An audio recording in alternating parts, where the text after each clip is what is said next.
Hi, I'm John Byrne, editor of Poets and Quants, with Handicapping Your MBA Odds. With me is the always witty, entertaining, and highly informative Sandy Kreisberg, a leading MBA admissions consultant and the founder of HBSGuru.com. He is a guru.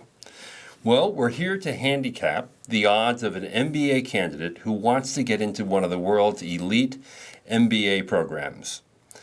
And as we do in our highly popular columns on Poets and Quants, we'll analyze whether a real-life applicant has what it takes to either get into a big school or whether, in fact, that person might be dinged. Too bad.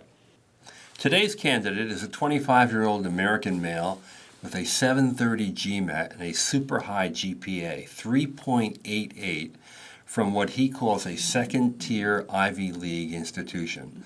Think Cornell, UPenn, Dartmouth, Brown. He was in the honors program. He majored in international relations, and so we should call him Mr. Global, I think.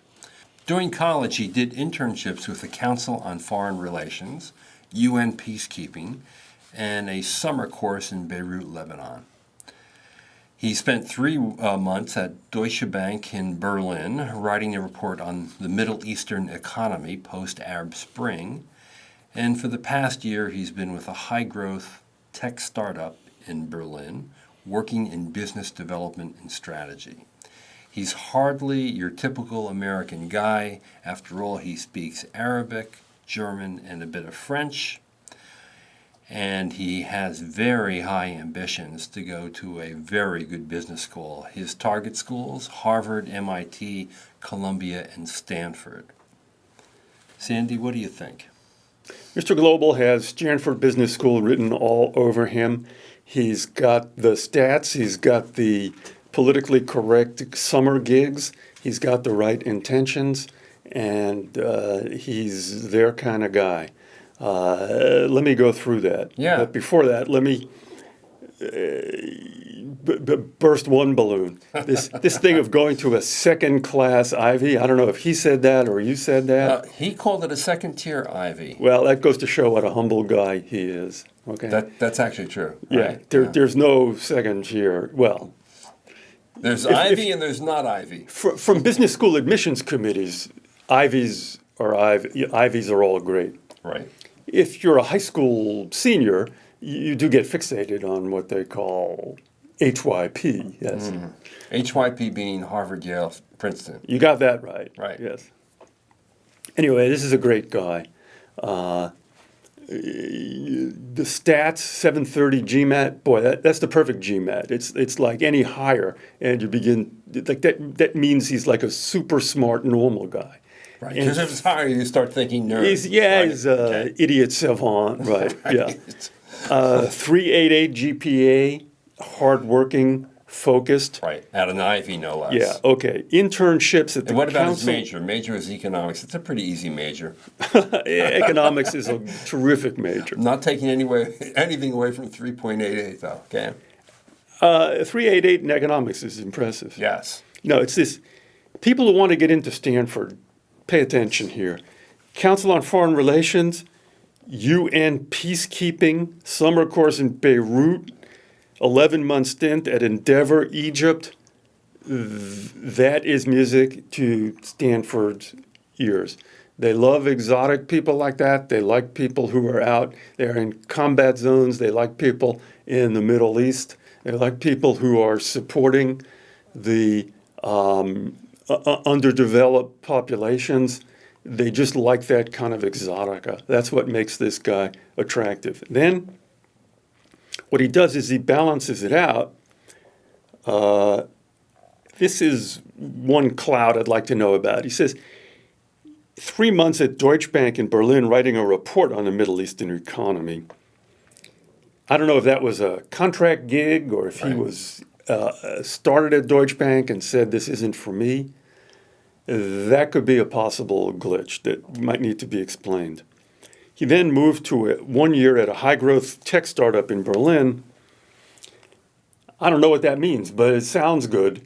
Yeah. And it sounds good enough. And that's enough business. So he's got the Deutsche Bank thing and the high-tech startup.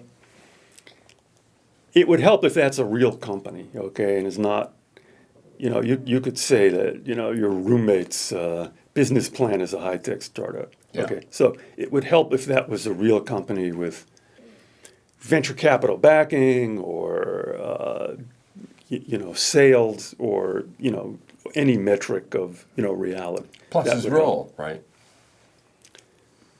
Working in business development and strategy, that could be, trolling the internet, looking for investors. I Yeah. mean, anybody could say that. Right. I'd be more impressed if he said sales. Yeah. And his extracurrics.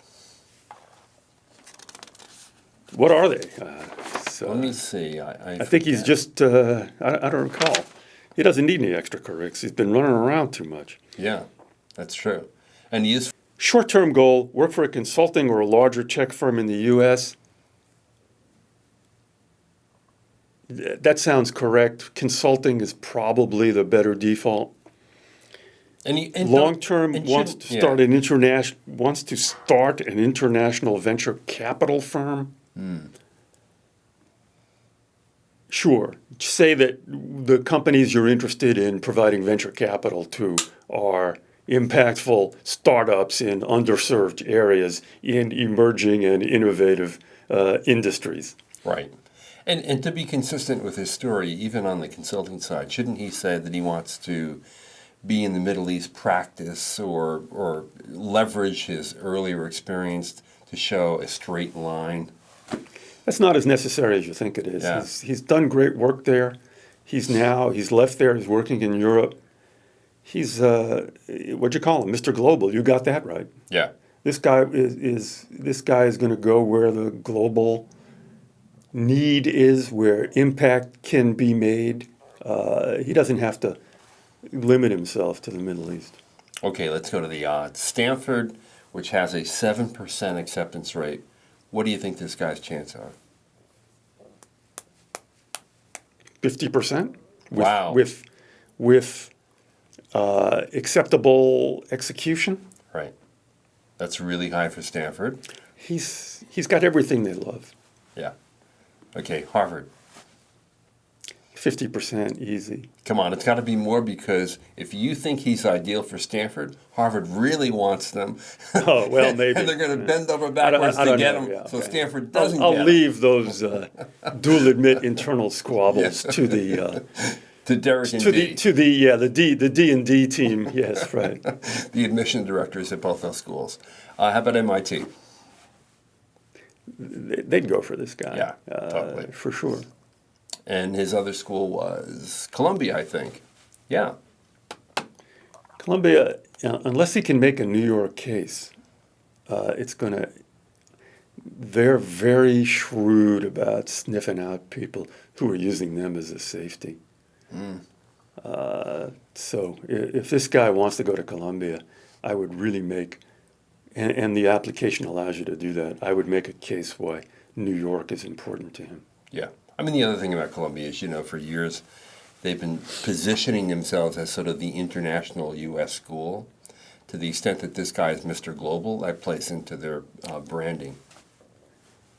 That too. Yeah.